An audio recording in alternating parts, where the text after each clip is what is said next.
নমস্কার বন্ধুরা, আমি তমাল মাইতি, গ্রিন প্যারাডাইস নার্সারি। আর আপনারা দেখছেন ছাদ কৃষি চ্যানেল। আর আপনি কোথায় বসে আছি দেখেই বুঝতে পেরেছেন যে আমি আমাদের জলেতে পদ্ম করি, মানে এই পদ্মগুলো গামলাতে কিরকম হয় সেটা আপনার আগেও বলেছি, আগে ভিডিও দিয়েছিলাম, আবার এখন দেখাচ্ছি। এটা 1 থেকে 1.5 মাস আগে বসানো, আপনারা জানেন, কয় বসিয়েছিলাম, দেখেছি ভিডিও। ফুল এসে গেছে, সব ম্যাক্সিমাম সব ফুল আছে, আমি দেখাই। সবে আসছে, যখন এই পুরোপুরিটা ভরে যাবে তখনও দেখাবো। এখানে এসো একটুখানি দেখাই আমাদের। আচ্ছা, আপনাদের আজকে কিছু দেখিয়ে তো সমস্যা দেখাবো, গাছে খাওয়ার দেখাবো, সবই দেখাবো। এটা ধৈর্য ধরে থাকুন। আপনারা এবার দেখুন, এই দেখুন কুড়ি চলে এসছে। এই এখন স্ট্যান্ডি লিভ হয়নি, তবু কুড়ি চলে এসছে। এই দেখুন এই স্ট্যান্ডি লিভ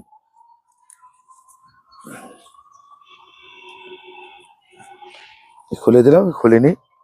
আচ্ছা, আরেকটা খুলি, দেখাই।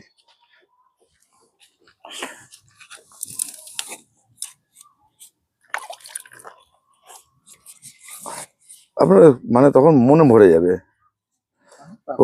অনেক পাপড়িগুলো। এই যে দেখছেন, এই ফুলটা বড়, প্রথম ফুল তো, এটা অত ছোট হয়নি। এবার দেখুন, এরকম শ্যাওলা যদি হয়, আপনার কিছু কিছু পরিচর্যাও দেখিয়ে দিই, তাহলে বুঝতে পারবেন। এরকম একটা লাঠির মাথায় নাকের ছোবড়া বেঁধে নেবেন, নিয়ে এরকম করে ঘোরাবেন, দেখবেন সব শ্যাওলার গায়ে জড়িয়ে যাবে। এরকম করে এরকম শ্যাওলা জড়িয়ে যাচ্ছে, ঠিক আছে। এরকম করে আপনারা এটা আপনার শ্যাওলা পোষা করে দিতে হবে। দেখুন এই শ্যাওলা দেখুন চলে এলো, শ্যাওলা যদি হয়, এরকম শ্যাওলা যদি হয় তাহলে শ্যাওলা জড়িয়ে গেল। এবার দেখুন, অনেকে বলছে খাওয়ার খাওয়ার খাওয়ারের কথা বলেন, খাওয়ার কোথায় হবে? দেখুন এই গাছটা খাওয়ার নিতে পারবে, এই যেমন এই গাছটা খাওয়ার নিতে পারবে। এই যে দাঁড়িয়ে গেছে পাতা, ফুল এসে গেছে, কুড়ি এসে গেছে, এই গাছগুলো কিন্তু খাবার দেওয়া যাবে। খাওয়া দিলে বেশি ফুল দেবে। ও দেখুন, তোমার 3-4টা কুড়ি। আচ্ছা, আমি আরো একটা পোকার সমস্যা হচ্ছে, যেটা লেদা পোকা লাগে, তা কুড়ি এসছে। এই গাছটা দেখো কটা কুড়ি আছে, দেখো, একটা, দুটো, তিনটে লাল হবে। এটা ফোটায় একটুখানি, তাহলে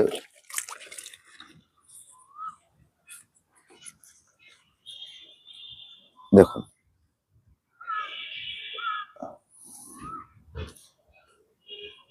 ঠিক আছে। তা এরকম এইগুলো খাওয়ার হবে। এবার দেখুন, কোনো কোনো গাছের সমস্যাগুলো দেখাই। ওই গাছটা একটা পাতাটা হলুদ টাইপের হচ্ছে, ঠিক আছে।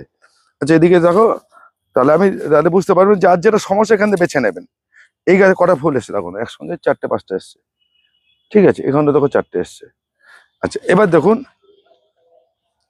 আপনার কোনো গাছে পাতা পুড়ছে, দেখুন এটা, এই যে পাতাটা হলুদ হচ্ছে, এই সাইডটা পাতা পুড়ছে।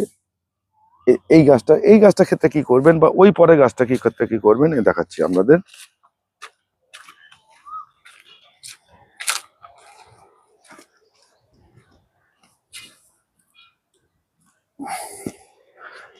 যেটা পাতা পুড়ছে, এই পরিমাণে একটু চুন নিন, খাওয়ার চুন, যে চুন পানে খায়, একটুখানি হাতে নিন, দিয়ে জলে গুলে দিন। এটা মগে গুলে দিলে ভালো হয়। এই চুন গুলে রেখে দিন, কিচ্ছু করবেন না আর। এই চুনের জলটা করে দিন।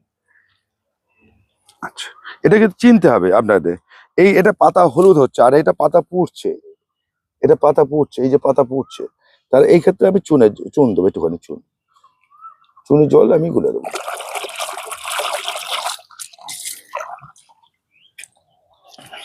এটা গেল।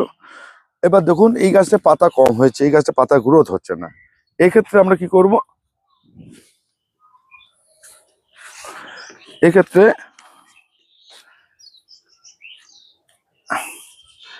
এই 1 গ্রাম করে হিউমিক অ্যাসিড, হিউমিক অ্যাসিড জলে ফেলে দেবো, জলে ফেলে দেবো, কালো হয়ে যাবে জলটা, ছেড়ে দিলাম।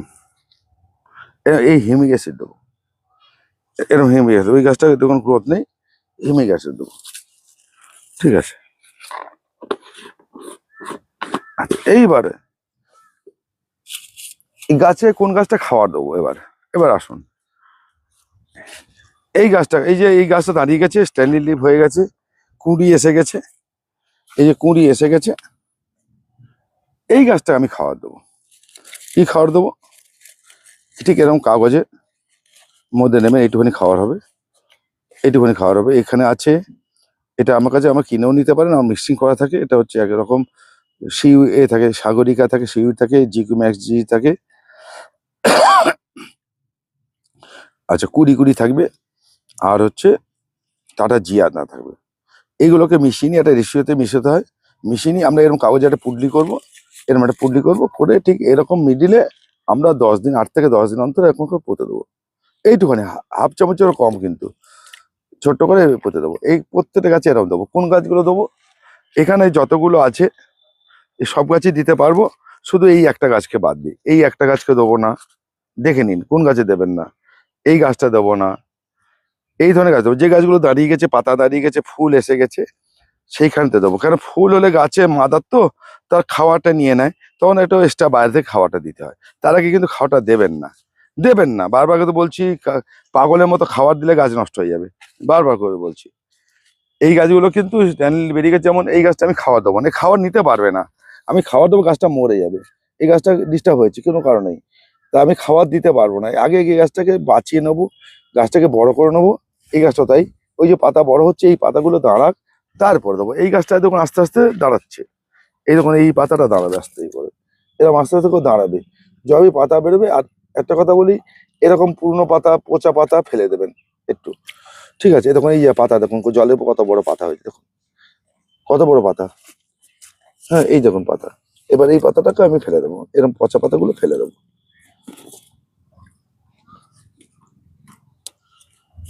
ঠিক আছে? দেখুন জল পরিষ্কার থাকবে, দেখা যাবে। এই দেখুন যেই পাতাটায় দাঁড়িয়েছে, এই পাতা দাঁড়িয়েছে, তার গোড়া থেকে দেখুন এই যে ফুল বেরিয়েছে, কুড়ি বেরিয়েছে। এই পাতার নিচ থেকে কুড়ি বাড়বে, এই দেখুন। এই দেখুন আমি বলেছি ওভাবে, এই দেখুন এই যে কুড়ি আসছে, দেখুন জলের নিচে। এই দেখুন, এই যে এরকম যেই পাতা দাঁড়াবে, দেখবেন সুন্দর করে আপনারা গাছটা বেরোবে, মানে কুড়িগুলো বেরোবে, ওখানে আসবে না, ওখানে নেই, হবে না, এবার দাঁড়ায়নি। এই হেলেও হতে পারে এটা, হ্যাঁ এটা আসছে, ঠিক আছে? এইরকম পাতা দাঁড়ালে তো তার পাশ থেকে কুড়ি আসবে। এটা সাদা, এটা অসাধারণ ফুল হয়, দেখেছেন? এটা গ্রিনিশ ভাব আছে, এটা নামটা পরে বলে দেবো, ঠিক আছে? তো এই ধরনের এই কিন্তু আমি হাত দিয়ে ফুটিয়ে দিচ্ছি, এটা কিন্তু হাত দিয়ে ফুটিয়ে দিতে হবে না, ফুলটাকে অটোমেটিক ফুটবে। আমি দেখাবার জন্য ভিডিও করছি। এবার এখানে পদ্ম আছে, এই পাশে পদ্ম আছে, আরেকটা জায়গায় পদ্ম আছে। হ্যাঁ, এবারে দাদা আপনারা অনেকে ফোন করছেন, এই মুহূর্তে আর আমি পদ্ম দিতে পারছি না, আবার 15 দিন 20 দিন পর আমি পদ্মের টিউবার দিতে পারবো। এখন আপনাদের আর কোনো টিউবার দিতে পারবো না, যা ছিল সব শেষ হয়ে গেছে। আচ্ছা, এবার একটা কথা বলি, এখানে পোকা দেখেন, পোকা দেখাচ্ছি। সেই পোকাটা আমরা, এই যে পোকা লেগেছিল, তেল মেরেছিলাম, বন্ধ হয়ে গেছে, এই যে ফুটো ফুটো করে দিয়েছে। হ্যাঁ, এইখানে কি করে, লেদা পোকা একটা আসে, নিচ থেকে আসে। লেদা পোকা টবে নিচে থাকে। যখনই স্প্রে করবেন, টবের নিচটাকে ভালো করে ভিজিয়ে দেবেন, হামলা বা ওস্তাদ দিয়ে টবের নিচে একবার স্প্রে করে দেবেন। উপরে যারা করতে পারছেন না, যাদের মাছ আছে, যারা উপরে করতে পারছেন না, তারা কিন্তু উপরে দোকানে নিচটাকে ভালো করে ভিজিয়ে দেবেন, ঠিক আছে? উপরে একটা স্প্রে করতে পারেন, সেটা কি বলছি, মথ, মানে মথ বলতে প্রজাপতির মধ্যে দেখতে একটা জিনিস মথ হয়, মথ। তারা কি করে, এখানে ডিম পাড়ে। সেই ডিম পারলে এখানে পোকা তৈরি হয়, ছোট ছোট ছোট ছোট শুঁয়োপোকার মতো তৈরি হয়। সে কিন্তু এই পাতার উপর অংশ এরকম ফুটো করে দেয়, বাইরের রসটা চুষে খায়। এটা কিন্তু দু রকম পোকা লাগে, একটা হচ্ছে লেদা পোকা, লেদা পোকা হচ্ছে পাতা পুরো খেয়ে নেবে, আর মথের পোকা হচ্ছে এরকম পাতাকে ঝাঁঝরা করে দেবে। সেই জন্যে আমরা, এর জন্যে আমরা যে কোনো একটা হালকা কীটনাশক উপরে হালকা করে, কাকা হোক কনফিডার হোক, এই ধরনের একটা হালকা করে, যেন জলে না পড়ে। কাকা কনফিডারে আপনার মাছ মরবে না, মাছ মরবে না। সেটা হচ্ছে হালকা করে পাতা স্প্রে করে দেবেন। পাতা স্প্রে করলে সন্ধ্যাবেলা এটা করে দেবেন, দেখবেন আপনার গাছ পরিষ্কার হয়ে যাবে। এই যে দেখুন, আমার কাছে হয়েছে, আমি এবার দেখুন এই যে স্প্রে করার পর পাতা ফ্রেশ হয়েছে। আমার প্রথম লাগে, আমি প্রথম থেকে চেষ্টা করি আমরা পোকা তেল না দেওয়ার জন্য আর কি। লেগে গেলে তখন হয়। যেমন আমি একটা কথা বলছি, এই গাছটা একটু খাবারের প্রয়োজন হয়েছে, এগুলো আপনাকে চিনতে হবে। এই পাতাগুলো ঠিক সবুজ নয়, ঠিক সবুজ আসছে না, তাহলে এই গাছটা আমার খাবার দিতে হবে। ঠিক, গাছটা কিন্তু গ্রোথ হয়েছে, ঠিক আছে? এই দেখুন স্টাইলি বেরোচ্ছে, এটা এখান দিয়ে ফুল আসবে। তবে এইগুলো ক্ষেত্রে আমরা একটু খাবার দেওয়ার চেষ্টা করবেন, দেখে নেবেন, গাছ দেখে খাবার দেবেন না। যতক্ষণ না পাতা দাঁড়াচ্ছে, ফুল না আসতে দেবেন না। এবার একটা কথা বলি, কেন খাবারটা দিতে বারণ করি, আপনি যেই ফুল আসেনি, স্ট্যান্ডলি হয়ে গেছে, খাবার দেবেন, ও এত গ্রোথ করবে, আপনাকে আর ফুল দেবে না, ফুল দেবে না। আপনার একটা কথা বলি, একই কথা বারবার রিপিট করছি হয়তো কথাটা, টিউবার আর রানার কি, টিউবার থেকে রানারটা বেরোয়, লম্বা করে বেরোয়, সেইটা যখন ঘুরপাক খায় তার থেকে পাতা বেরোয় এবং ফুলও বেরোয়। টিউবার থেকে ফুল আসবে না। টিউবারটা কিন্তু ওই রানারটা আস্তে আস্তে মোটা হয়, টিউবার হবে। যখনই টিউবারের পরিণত হয়ে যাবে আর গাছ ফুল দেওয়া বন্ধ করে দেবে, গাছ ফুল দেওয়া বন্ধ করে দেবে। তা সেই জন্যে গাছকে যেহেতু বেশি খাবে, যখন সে টিউবার তৈরি করে মোটা করে, সেই যে মোটা করে টিউবার যেই করবে আপনার কিন্তু কোনো রকম হবে না। তা সেই দিকে খেয়াল রাখুন, খেয়াল লাগলেই দেখবেন আপনার আসবে। আর একটা কথা পরিষ্কার কথা বলছি, আমাকে এই নিয়ে কোনো কেউ প্রশ্ন করবেন না, প্রশ্ন করবেনই না, আমি বলে দিচ্ছি। কেউ বীজ থেকে গাছ করে বসিয়েছে, এইতে তার কেন ফুল আসছে না, কবে ফুল আসবে প্রশ্ন করবেন না, আমি জানি না। কেউ পুকুর থেকে পুকুরে যে পদ্মগুলো হয় বা মাঠেতে হয়, যেগুলো জমিতে যে পদ্মগুলো হয়, সেখানে এনে বসিয়েছেন, তার গামলাতে ফুল আসছে না কেন, দাদা গাছ বড় হয়ে যাচ্ছে ফুল আর দেখতে পাচ্ছি না, এই নিয়ে প্রশ্ন করবেন না। শুধু হাইব্রিড গামলাতে যে প্রজাতির পদ্ম হয় সেই পদ্ম নিয়ে ফোন করবেন, এছাড়া কোনোদিন ফোন করবেন না, করবেন না, একদম পরিষ্কার কথা বলছি। আমি এ নিয়ে উত্তর দিতেও পারবো না। আমার বীজ থেকে আমি গাছ করি না, বীজের গাছ আমরা যে বীজের যে গাছ করছি এটা হাইব্রিড, আমরা নিজেরা যেটা পলিনেশন করি সেটাই থেকে করি, কিন্তু অন্যগুলো করি না। এটা মনে রাখবেন, যেহেতু না করলে নতুন পদ্ম বেরোয় না। তবে এইটা বুদ্ধি করে যদি কেউ যদি করতে পারেন করবেন। আর প্রশ্ন করার আগে জেনে নেবেন যে আপনার গাছটা কিসের। কেউ বীজ থেকে পদ্ম নিয়ে প্রশ্ন করবেন না। বীজের গাছ বিক্রি করি না, বীজ বিক্রি করি না, আমরা শুধু টিউবার বা রানার বিক্রি করি। এর উপরে আমরা কথা বলবেন, আমি উত্তর দিয়ে দেবো। এবং পুকুরে পদ্ম নয়, পুকুরে পদ্ম করি না, বারবার করে বলছি, আমি পুকুরে পদ্ম করি না। পুকুরের পদ্ম গামলাতে হয় না, চৌবাচ্চা লাগবে, বিরাট বড় বড় চৌবাচ্চা, তাতে হতে পারে, কিন্তু আমরা গামলা ছাড়া কোনো পদ্ম করি না।